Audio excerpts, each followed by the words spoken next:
la voix du Vietnam.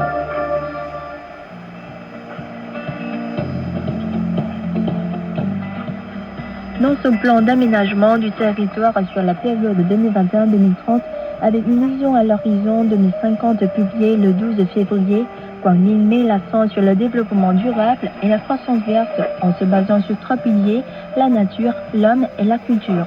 Ce plan devrait aider Quang Ninh à mobiliser, allouer et utiliser efficacement toutes les ressources de la région économique de Pointe du Nord et de tout le delta du fleuve Rouge. Plus de détails dans notre rubrique économie vietnamienne.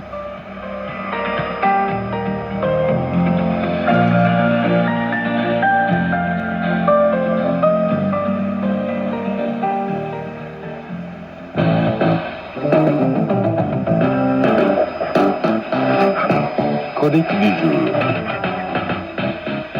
Le président américain Joe Biden a effectué le 23 et 24 mars une visite au Canada, la première chez son plus proche allié depuis son entrée en poste il y a 2 ans. Joe Biden et le Premier ministre canadien Justin Trudeau ont convenu d'écrire l'avenir ensemble et d'intensifier la coopération bilatérale, notamment dans les domaines de l'immigration, de la défense et de la sécurité. En plus de renforcer une alliance de longue date, ce déplacement du président américain au Canada aura une importance cruciale pour l'avenir de la région. Plus de détails avec Vanessa. La visite officielle du président américain au Canada s'inscrit dans une tradition vieille d'un siècle. La pandémie de Covid-19 ayant empêché le chef d'État américain d'effectuer ce voyage à 2 reprises, et bien que celui-ci soit considéré comme tardif, il s'agit, selon les observateurs, du moment opportun pour les 2 parties de discuter de questions majeures dans les relations bilatérales et internationales. Les 2 voisins partagent une frontière terrestre de près de 9000 km et de nombreux postes frontaliers informels. La lutte contre l'immigration clandestine est une question qui préoccupe particulièrement les États-Unis et le Canada. L'an passé, le nombre de demandeurs d'asile des États-Unis vers le Canada a grimpé en flèche, atteignant près de 40 000. Le nombre de personnes qui cherchent à traverser illégalement la frontière du Canada vers les États-Unis a également doublé. Lors de cette visite de Joe Biden, un accord a été conclu concernant l'immigration irrégulière. L'accord permettra au Canada de fermer le passage frontalier non officiel sur Roxham Road dans la zone frontalière commune. Il prévoit également que le Canada accueille de manière régulière 15 000 migrants supplémentaires venus de tout le continent américain. Les 2 pays ont en outre convenu de refuser les demandeurs d'asile au passage frontalier informel. La défense de l'Amérique du Nord était également au cœur des discussions entre Joe Biden et Justin Trudeau. Ces derniers se sont engagés à améliorer conjointement le système de défense aérospatiale de l'Amérique du Nord, le NORAD. Le Canada compte en effet injecter 6,96 milliards de dollars canadiens dans la modernisation du système de surveillance dans le Nord. Ce système radar contribuera à étendre les capacités de surveillance du NORAD au Nord et à détecter de nouvelles menaces étrangères dans l'Arctique. Mais Ottawa dépensera également 7,3 milliards de dollars canadiens pour l'achat d'avions et l'amélioration d'infrastructures en vue de son acquisition d'avions de combat F-35.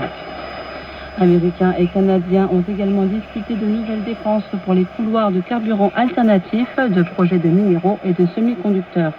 En outre, ils ont affirmé leur détermination à établir un réseau énergétique sans émissions de carbone en 2035. Les États-Unis ont aussi exprimé leur volonté d'aider le Canada à adhérer au cadre économique indo-pacifique. En plus de renforcer l'alliance américano-canadienne avec une série d'engagements de coopération concrets, cette visite du président américain a donné des signes positifs pour l'avenir de la région. S'agissant du commerce, les États-Unis sont actuellement le plus grand partenaire commercial du Canada.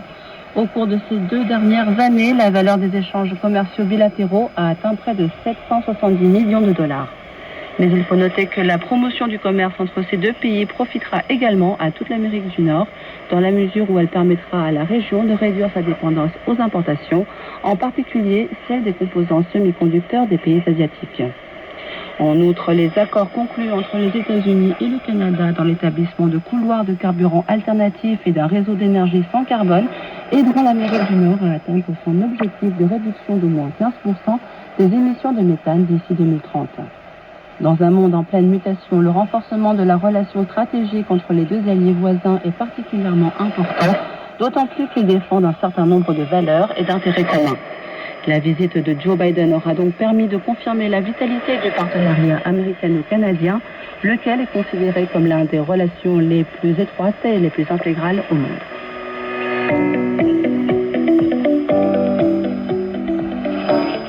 Originaire de l'ethnie Bouvankiyo, une communauté minoritaire présente dans la province de Quảng Phuket fait partie des figures les plus courageuses du pays en 2022.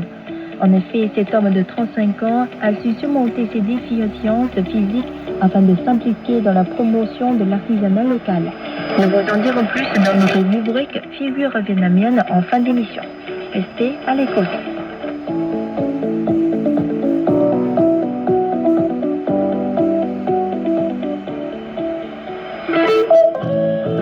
Économie vietnamienne.